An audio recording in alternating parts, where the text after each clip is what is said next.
जिंदगी का हिस्सा हो जाना चाहिए। अब आप पूछेंगे जी कौन सा गुड़ खाएं? बाजार में कई तरह के गुड़ हैं। एक गुड़ है जो बहुत गोरे रंग का होता है, सफेद सफेद होता है। जो गुड़ का रंग जितना ज्यादा साफ वो उतना ही बड़ा जहर।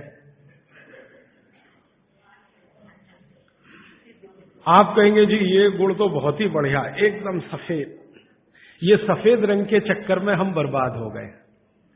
जब से अंग्रेज आए ना, हमारे दिमाग में भूत घुस गया। हर चीज हमें गोरी चाहिए, हर चीज गोरी, हर एक रंग सफेद चाहिए।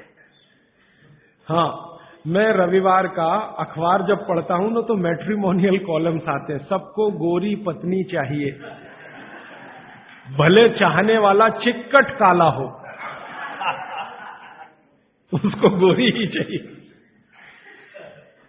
भागवत जी कहते हैं कि प्रकृति में, आप इसको ध्यान से सुनिए, प्रकृति में जिन चीजों का रंग जितना ज्यादा सफेद है वो उतनी ही आपके लिए अनुकूल नहीं है।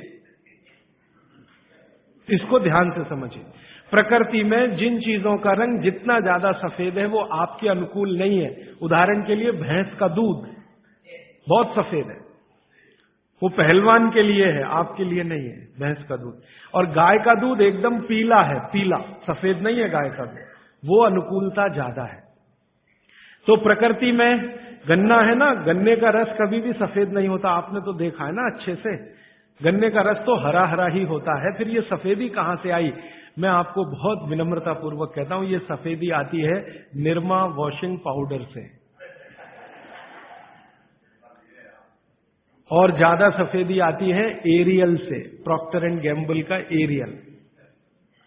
और आपको अब मैं जो कहने जा रहा हूं वो आप कभी विश्वास करें या ना करें, लेकिन सच यही है कि गुड़ बनाने वाले आपका जो सफेदी का लालच है ना, सफेदी के प्रति आपका मोह, उसको ध्यान में रखते हुए इतना निरमा डालते हैं, इतना वॉशिंग पाउडर उसमें डालते हैं गन्ने के रस में कि वो गुड़ का रंग ही बदल जाता है। तो ये सफेद गुड़, एकदम व्हाइट कलर का गुड़, ये तो बहुत ही खतरनाक है, बहुत ही खराब है। इसको तो गलती से भी छूइए मत। तो फिर आप कहेंगे जी गुड़ कौन सा अच्छा है? गुड़ का जो नेचुरल कलर है वो वही है जो चॉकलेट का होता है। चॉकलेट आपने देखी है, जिस रंग की चॉकलेट है रंग वही गुड़ का सबसे अच्छा। तो गुड़ खरीदते समय ध्यान रखिए, तांबई कलर का, जिसको हम कहते हैं तांबई कलर, कॉपर कलर का जो गुड़ है वो दुनिया का सबसे अच्छा गुड़ है। तो गुड़ जब लाएं खरीद कर खाने के लिए तो दुकान वाले को बोल कर लाइए कि भाई हमको ये सफेद वाला नहीं चाहिए। तो कहेगा कौन सा चाहिए? तो वो जो काला काला सा, थोड़ा चॉकलेटी कलर का, गहरे लाल रंग का, वो दे दो। तो वो भी है उसके पास, वो अंदर रखता है, क्योंकि उसे मालूम है आप लेने वाले हैं नहीं उसे, तो वो अंदर रखता तो है। आप जब मांगोगे तो वो वही लेके आएगा। ये गुड़ जहां से भी बनकर आ रहा है वहां फिर संदेशा जाएगा, ये सफेद बंद कर दो, कोई मांग नहीं रहा, कोई ले नहीं रहा, सबको अब वही चाहिए। तो गुड़ की सप्लाई बदल जाए, ये गुड़ ही खाए। अब मैं जो और गहरी बात पे जा रहा हूं, भागवत जी कहते हैं कि दुनिया में गुड़ के अतिरिक्त जो मिठाइयां हैं, गुड़ के अतिरिक्त, वो आपके लिए बहुत अच्छी नहीं है। अब गुड़ के अतिरिक्त मिठाई में जरा चले तो क्या है? चीनी।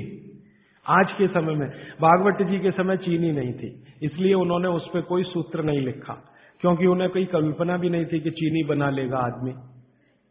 अब ये चीनी बहुत खराब है। चीनी और गुड़ का एक ही रॉ मटेरियल है, आप जानते हैं। गन्ने के रस में से ही चीनी बनती है और गन्ने के रस में से ही गुड़ बनता है। बस दो अलग अलग सभ्यताओं का इसमें फर्क है। एक है सभ्यता यूरोप और अमेरिका की, जहां से चीनी आई, और दूसरी सभ्यता है भारत की, जहां से गुड़ आया। एक ही रॉ मटेरियल है, एक ही रॉ मटेरियल है। चीनी बनाने के लिए भी गन्ने का रस ही लगता है, गुड़ बनाने के लिए भी गन्ने का रस ही लगता है। और थोड़ा सा आगे बढ़े कि एक ही रॉ मटेरियल है गेहूं का आटा, जिससे रोटी भी बनती है, पूड़ी भी बनती है, पराठा भी बनता है, उसी से पाव रोटी भी बनती है और डबल रोटी भी बनती है। ठीक है, सभ्यताओं का अंतर है, रॉ मटेरियल सेम है। गेहूं का आटा वो हिंदुस्तान में भी है, वो अमेरिका में भी है, वो कनाडा में भी है, वो भारत में भी है, लेकिन वो गेहूं के आटे से बनाते हैं पाव रोटी और डबल रोटी। हम गेहूं के आटे से बनाते हैं रोटी, पूड़ी या पराठा या आदि आदि बहुत सारी चीजें। अंतर क्या है जी? अंतर प्रोसेस का है, प्रक्रिया का अंतर है। प्रक्रिया का अंतर है। रॉ मटेरियल सेम है, एंड प्रोडक्ट भी सेम है, खाए जाने के लिए बन रहा है, लेकिन प्रक्रिया अलग अलग है। वो रोटी बनाएंगे तो पहले आटे को सड़ाएंगे, फर्मेंट करेंगे, और आटे को सड़ा सड़ा के पुराना कर करके फिर उसमें से पाव रोटी ही बनेगी। रोटी तो बन नहीं पाएगी, क्योंकि आटे के फर्मेंटेशन के बाद रोटी बनना मुश्किल होता है। और हम आटे को पानी में गूंदेंगे और तत्काल उसकी प्रक्रिया करके रोटी बना लेंगे।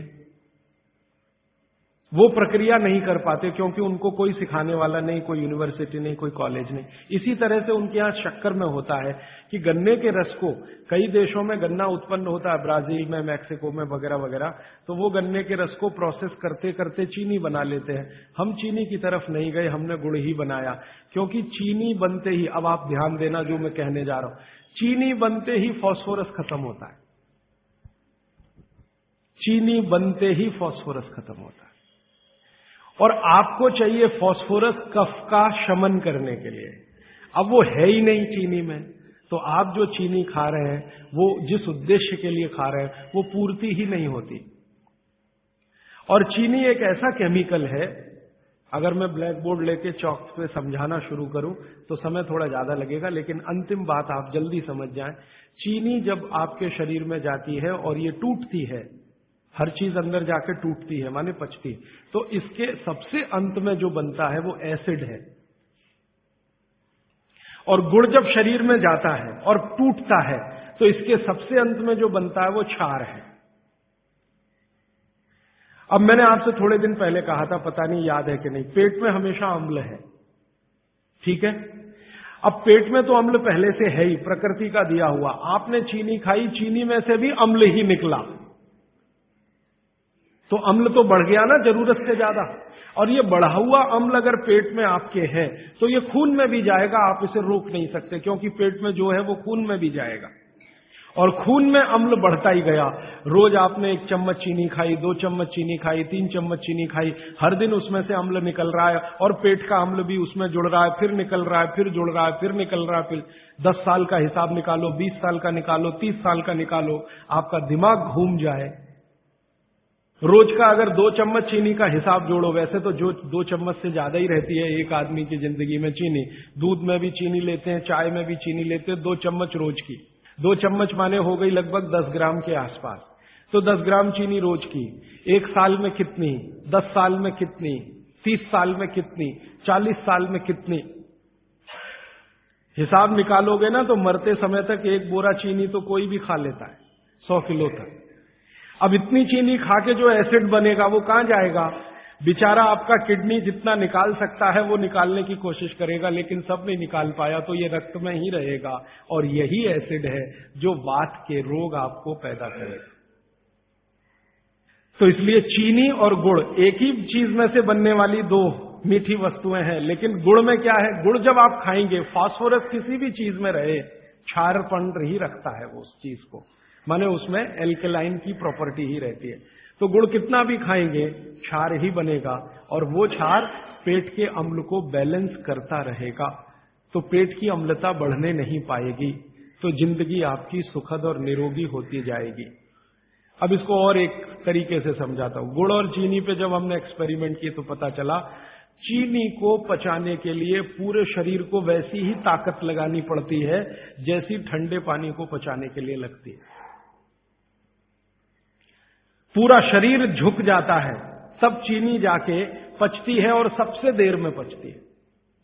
आपने जो दाल खाई है वो पच जाएगी, गेहूं पच जाएगा, चना पच जाएगा, मटर पच जाएगी, चीनी सबसे अंत में जाके पचेगी, और उसको पचाना पड़ता है।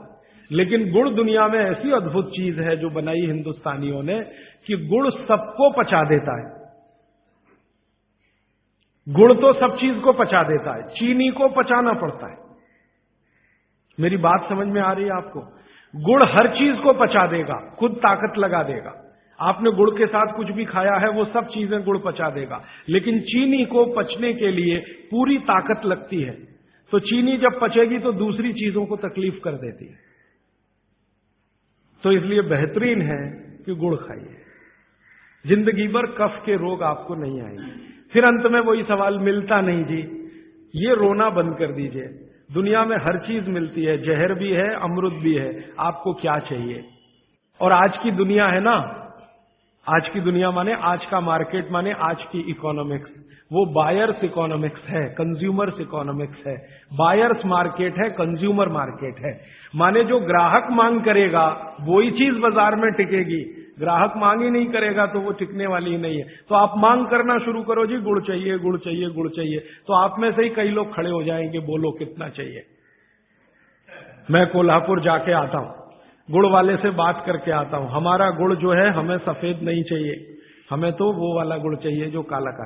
कोई कहेगा मैं बिहार जाके आता हूं, गुड़ वाले से बात। जहां जहां गुड़ बनने के बड़े केंद्र हैं, बिहार बहुत बड़ा केंद्र है, गन्ना होता है, कर्नाटक में बहुत गन्ना है, महाराष्ट्र तो गन्ने का सबसे बड़ा केंद्र है हिंदुस्तान में। आपका महाराष्ट्र आपके बॉर्डर पे ही है, आंध्र प्रदेश में बहुत गन्ना है, तमिलनाडु में भी गन्ना है, कई इलाके तमिलनाडु में गन्ने के। जहां जहां गन्ना होता है वहां गुड़ बन सकता है। आप गुड़ बनाने वाले को बस संपर्क कर लीजिए कि देख भाई, तू इसमें वॉशिंग पाउडर मत डालना, तू इसमें वॉशिंग पाउडर मत डालना, लगे तो 2 रुपए किलो ज्यादा ले लेना। तो वो जो 2 रुपए किलो का लालच है वो ही उसको ईमानदार बना देगा। आप ले लो उससे। वो कहता है जी मेरा गुड़ 15 रुपए किलो, आपको मैं 17 रुपए किलो ले लूंगा, तुम इसमें ये जहर मत डालना। और वो 2 रुपए किलो आपने जो ज्यादा दिया वो जिंदगी के लिए कोई घटिया सौदा नहीं है, बहुत फायदे का सौदा है। तो गुड़ बनाने वाले इस देश में आज भी हजारों की, लाखों की संख्या में है, गांव गांव में है। आप उनसे संपर्क कर लीजिए और कोई एक गुड़ का केंद्र ही शुरू कर दीजिए। आपके आपस में सब लोगों को, जितने कम से कम 500-700 लोग यहां बैठे हैं, इतने घरों के लिए गुड़ आ सकता है, जरूरत के हिसाब से आपको उपलब्ध हो सकता है। तो ये मत कहिए कि मिलता नहीं, हर चीज इस देश में मिलती है, छोटे छोटे गांवों में भी उपलब्ध है। कुछ लोग गुड़ खाइए, कुछ लोग काकवी खाइए, माने जिसको राब कहते हैं। जितना जाड़े का समय है ना, नवंबर, दिसंबर, जनवरी, फरवरी तक राब भरपूर खा सकते हैं।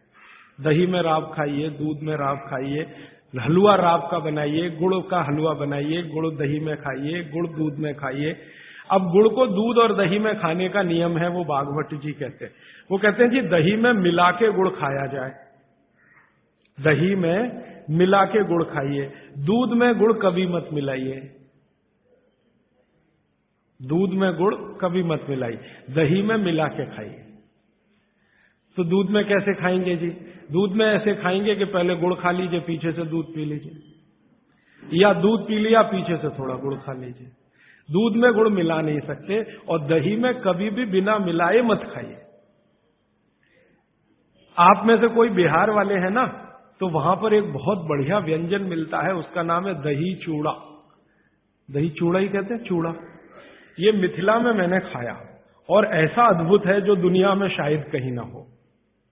मिथिला में, मिथिला माने एक एरिया है बिहार का, करीब 8-10 जिले उसमें आते हैं। उन जिलों में जब भी आप जाएं तो मेहमान को वही परोस के लाते हैं। तो मैं भी मेहमान जैसा ही रहता हूं, तो मुझे हर घर में दही चूड़ा मिलता है। तो वो दही डाल के लाते हैं, ऊपर से गुड़ डाल के लाते हैं, दही के ऊपर गुड़ रहेगा। तो मैंने कई बार कहा कि अलग प्लेट में गुड़ ले आओ, तो कहते नहीं नहीं, आपको फिर खाना नहीं आता दही चूड़ा। तो पहले मुझे सच में नहीं मालूम था। अब जब ये मुझे पता चला बागभट्ट चिकित्सा का, तब मेरी अकल में आया कि वो सब बागभट्ट के चेले हैं, दही में गुड़ मिला के पहले से ही चिवड़ा पे रख के लाते।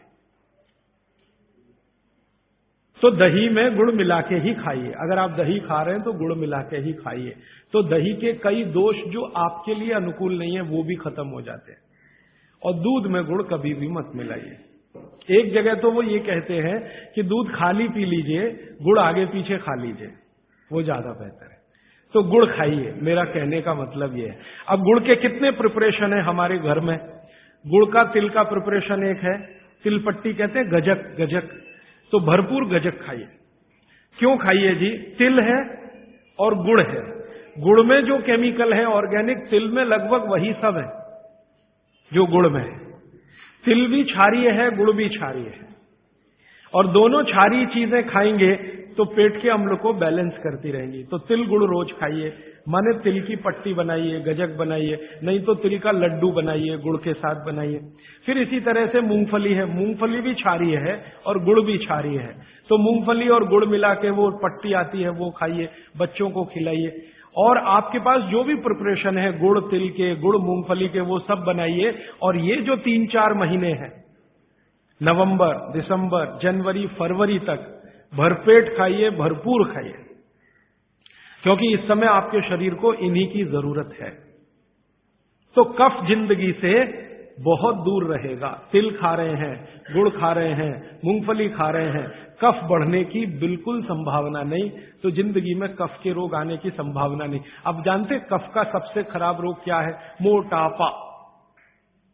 मोटापा कम करना है तो भरपेट गुड़ खाइए, भरपेट तिल खाइए, भरपेट मूंगफली खाइए, मोटापा भी कम हो जाएगा। हाँ, आपको डर है ना, तिल खाएंगे जी उसमें से तेल है। तेल तो है तिल में, लेकिन वो HDL वाला, LDL वाला नहीं है, VLDL। ये मोटापा जो है ना, वो VLDL और LDL का चक्कर है। HDL जैसे ही बढ़ेगा, मोटापा अपने आप कम होगा, पेट अंदर ही जाएगा। आप में से कोई भी मेरे कहने पर 3 महीने एक एक्सपेरिमेंट कर लीजिए। तिल चबा चबा के खाइए, खाने के बाद 3 महीने के बाद वजन नापेंगे, 8-10 किलो कम मिलेगा, कम से कम इतना कम मिलेगा। खाना खाया, खाने के बाद आप सौंफ खाते हैं ना, सौंफ की जगह तिल खाइए। और काला खाया तो और ज्यादा वजन कम मिलेगा। काला तिल एक है, सफेद। काले की गुणवत्ता सफेद से भी ज्यादा है। लेकिन ये इन्हीं 4 महीनों में, गर्मी में अगर आपने यही तिल खाया तो प्रॉब्लम आएगी। भागवत जी कहते हैं कि तिल खाने का सबसे अच्छा समय वही है जो आज चल रहा है। ये फरवरी तक चलेगा। तो फरवरी तक, और कभी बहुत ज्यादा लिबरल हो तो होली के दिन तक वो कहते हैं तिल खाने का समय है। होली होते ही तिल कम करिए या खत्म करिए। फिर कुछ और चीज आएगी, वो क्या आएगी वो मैं बता दूं। लेकिन आप ये करके देख लीजिए, 4 चीजों को ज्यादा उपयोग आप करेंगे, वजन आपका कम होता जाएगा, पेट का अम्ल कम होता जाएगा, घुटनों के अंदर का जो कई बार कहते हैं ना डॉक्टर, यूरिक एसिड जमा हो गया जी, यूरिक एसिड। यूरिक एसिड क्या है? अम्ल ही तो है। तो ये यूरिक एसिड आपको कम करना है, तो गांठ के सब जो मने जोड़ों के दर्द आपको कम करने हैं, तो इनके लिए ये सब चिकित्सा बताई है। तिल है, गुड़ है, और मैंने एक चीज बोली थी कि अगर आप जैन नहीं हैं तो शहद है। शहद में भागवत जी कहते हैं छोटी मधुमक्खी का शहद, बड़ी का नहीं। तो शहद लाएं तो उसको पूछ लीजिए। तो एक हिस्सा हो गया कफ का। अभी दूसरा पित्त का हिस्सा। पित्त का हिस्सा बहुत क्लियर है, एकदम स्ट्रेट फॉरवर्ड है कि घी ज्यादा खाएंगे पित्त आपका हमेशा सम रहेगा। और ज्यादा घी खाने का जो समय है वो बारिश के दिनों में और ये जो गर्मी के दिन होते हैं ना, उस समय घी ज्यादा खाइए ताकि पित्त को कंट्रोल करके रखे। और वात के लिए मैं पहले ही बता चुका हूं, शुद्ध से। अभी ये जितनी बात है आप सोचो कितनी सरल है। बस हमें अपनी जीवन शैली में थोड़ा बदलाव करना है। जीवन शैली में बदलाव से पहले मन में संकल्प लेना है कि जी हम तो ऐसे ही चलेंगे, दुनिया जिधर जाए जाए, हमें उससे मतलब नहीं, हम तो ऐसे चलेंगे। तो ये 3 चीजें अगर आपने देख ली तो बहुत अच्छा है। अब थोड़ा आगे चलें। अब और दूसरी चीजों पे मैं चलता हूं कि और कौन कौन सी चीजें हैं जो आपके आसपास हैं और आपके वात पित्त कफ तीनों को सम पे लाने में मदद कर सकती है। ये तीनों समभाग में रहें तो अच्छा होता है। और कौन कौन सी चीजें हैं? तो भागवत जी कहते हैं रसोई के बाहर जाने की जरूरत ही नहीं, सब वहीं है।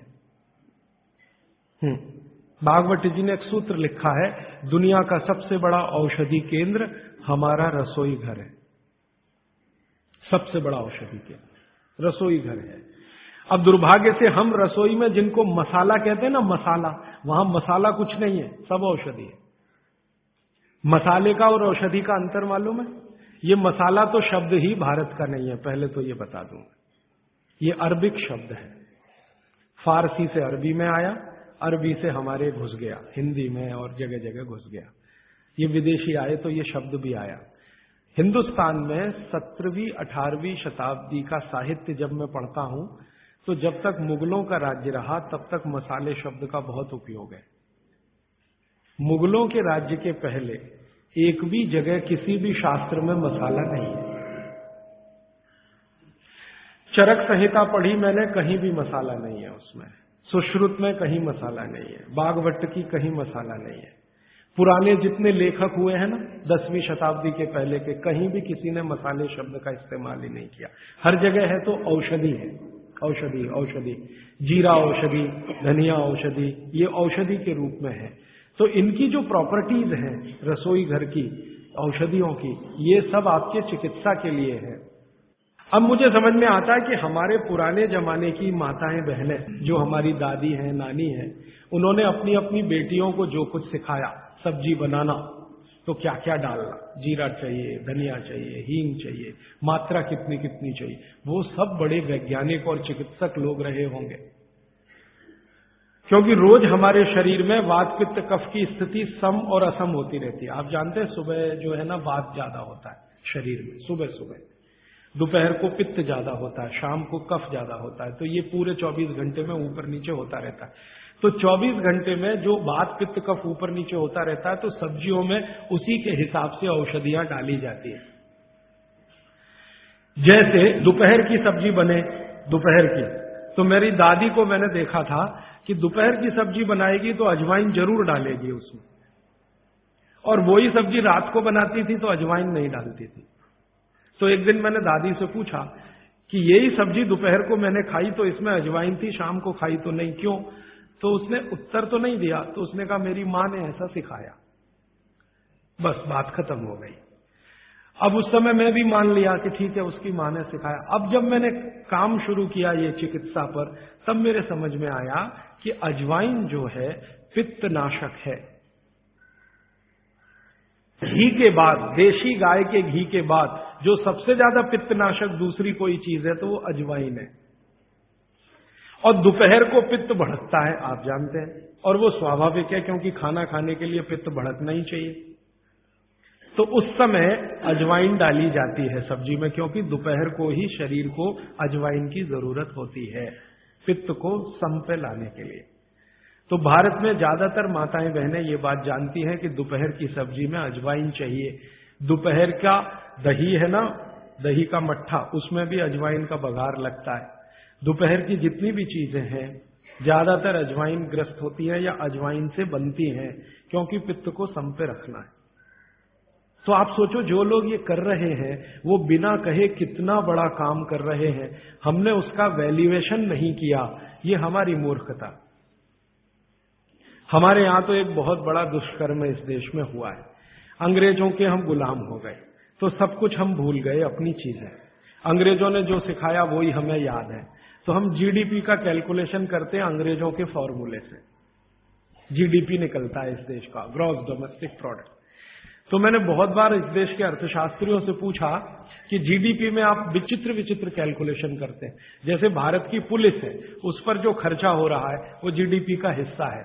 अगर चोरियां बढ़ी, डकैतियां बढ़ी, तो पुलिस का खर्च बढ़ेगा तो जीडीपी बढ़ेगा। और प्रधानमंत्री छाती ठोक के कहेगा मेरे जमाने में जीडीपी 10% से ऊपर बढ़ गया। सो व्हाट, पुलिस का खर्च बढ़ गया, माने चोरियां बढ़ गई, डकैतियां बढ़ गई, अत्याचार बढ़ गए, अनाचार बढ़ गए, तो जीडीपी बढ़ गया, तो क्या बड़ी बात है।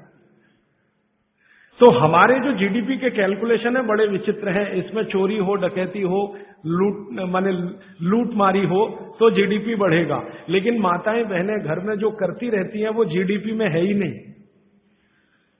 कैलकुलेशन ही नहीं है उसका। भारत सरकार कोई कैलकुलेशन नहीं करती कि किसी माँ ने 1 किलो पापड़ बना दिए तो जीडीपी बढ़ा कि नहीं।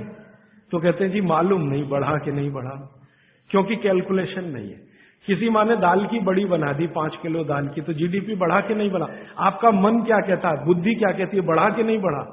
किसी ने बड़ी बना दी, किसी ने पापड़ बना दिए, किसी ने कुछ बना दिया, किसी ने गोंद के लड्डू बना दिए, किसी ने मावे का कुछ बना दिया, तो जीडीपी तो बढ़ ही रहा है, लेकिन हम कैलकुलेट नहीं कर रहे हैं उसको, क्योंकि अंग्रेजों के यहां महिलाओं का किया हुआ काम महत्व का नहीं माना जाता।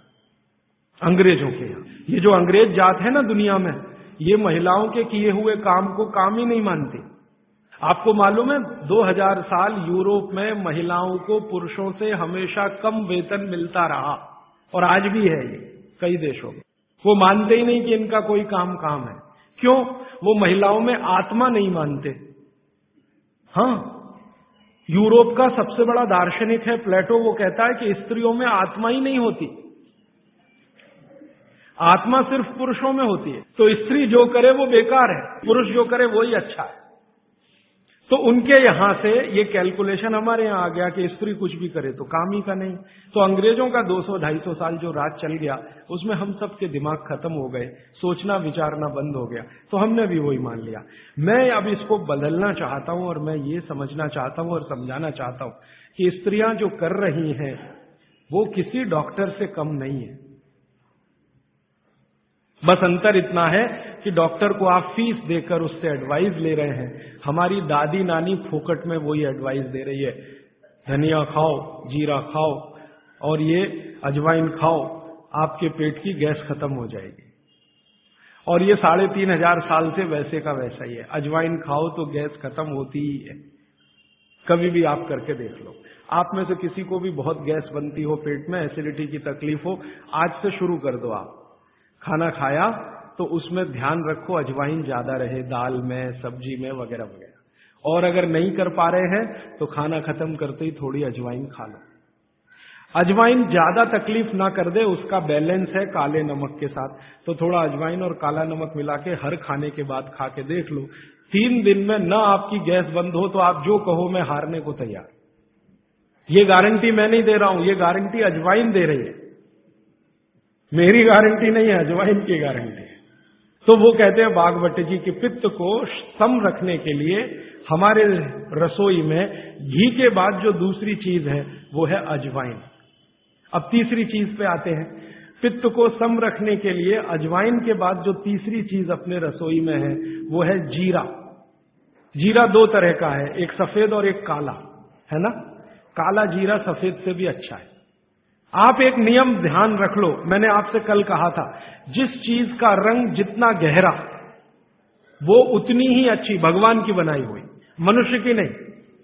मनुष्य ने तो पेंट भी बना दिया है, बहुत गहरे रंग का है।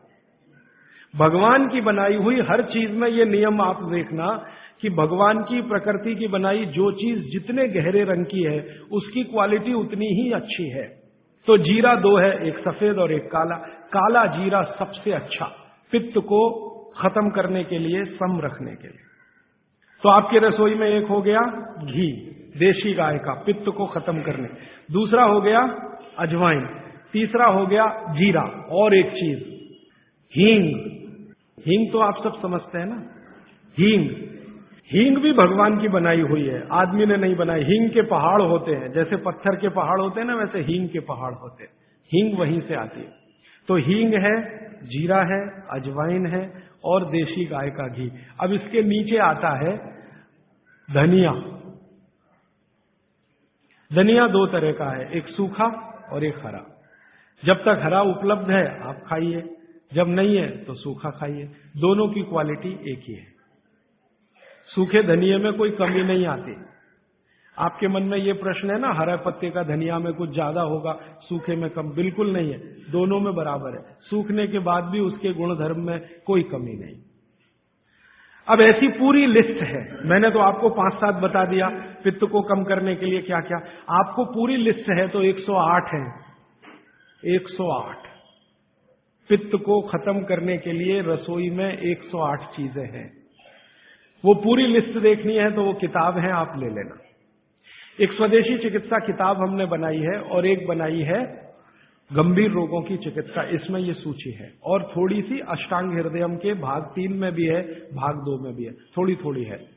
थोड़ा आगे बढ़े, कफ की सूची मैंने बताई आपको। कफ में सबसे अच्छी चीज है गुड़। गुड़ के बाद दूसरे नंबर पर है शहद। जैन है तो शहद मत खाइए, ये मेरी भी विनती है आपको, क्योंकि नहीं तो मैं पाप का भागीदार बनूंगा जो आपसे कहूं कि शहद खाओ, और मुझे तो मोक्ष में जाना है, तो पाप की गठरी क्यों ला दूं। तो आप जैन है तो बिल्कुल शहद मत खाइए। अजैन है माने जैन नहीं है तो आप कोशिश करिए कम से कम खाएं, ना खाएं तो और भी अच्छा, क्योंकि अपने पास शहद का विकल्प है गुड़। जब गुड़ न रहे तब सोचें। इसी तरह कफ को कम करने की और क्या चीज है अपने रसोई में। कफ को कम करने की दूसरी जो सबसे अच्छी चीज बताई भागवत जी ने वो है सौंठ। सौंठ, सौंठ का ही एक दूसरा रूप है अदरक। अदरक से अच्छी है सौंठ। कारण क्या है, अदरक जब सूख जाता है तभी सोंठ बनती है, और अदरक का सूखने के बाद गुण बढ़ जाता है। हाँ, ताजा अदरक है ना, उसका गुण जितना नहीं है, सूखे हुए अदरक माने सोंठ का गुण लगभग 100 गुना बढ़ता है। इसलिए सोंठ अदरक से